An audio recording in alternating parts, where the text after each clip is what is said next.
বাবা বেকারেশ্বরের জয়। আজ আমি দাঁড়িয়ে আছি হিন্দমোটরের বুকে অত্যন্ত জনপ্রিয় বাবা বেকারেশ্বরের মন্দিরের ঠিক সামনে। বাবার মহিমা অপরিসীম। এই মন্দির সম্পর্কে পুরনো অনেক কথা জানা যায়। প্রায় 60 বছর আগে 5 জন যুবক মিলে গঙ্গায় চান করতে যায়। সেই সময় তারা চায়ের দোকান দিয়েছিলেন, পালা করে চায়ের দোকান চালাতেন। গঙ্গায় স্নান করতে গিয়ে তারা একটি শিলাগ্রাম খুঁজে পান এবং সেই পাথর নিয়ে এসে তারা পূজা শুরু করেন।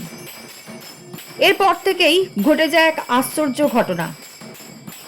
প্রত্যেক বেকার একটি করে চাকরি পেয়ে যান এবং তারপরেই মন্দিরের নামকরণ করা হয় বাবা বেকারেশ্বরের মন্দির।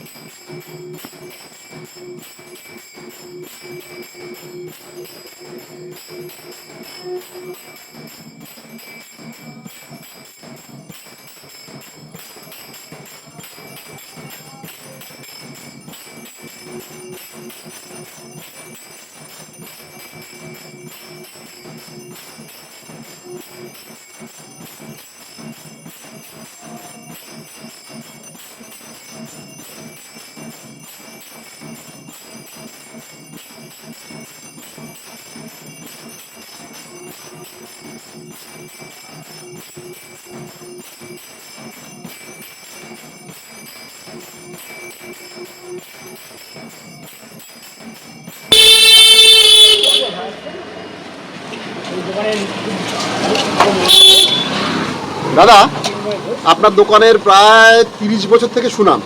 এত সুনামের কারণটা কি?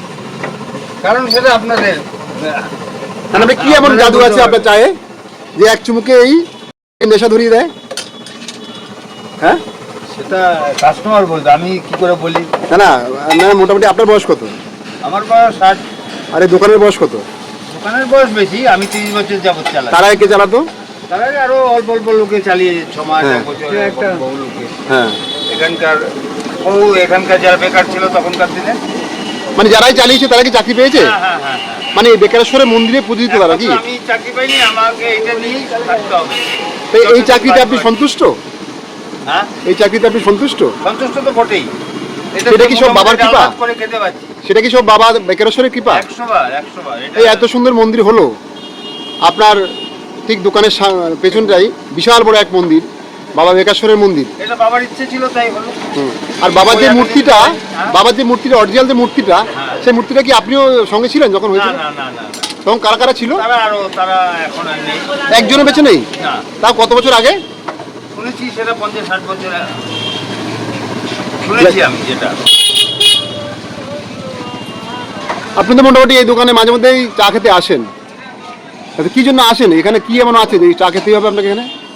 দোকানটা সত্যি, লোকটা ব্যবহার খুব ভালো, এত সুন্দর মধুর ব্যবহার, চাও মধুর মতন লাগে, যার জন্য এই দোকানে আমরা আসি। ভদ্রলোক মানে বলার আগে চা আমাদের দিয়ে দেয় এবং চায়ের এত সুন্দর তার কালারে আমাদের মানে দোকানে আসার জন্য আহ্বান করে।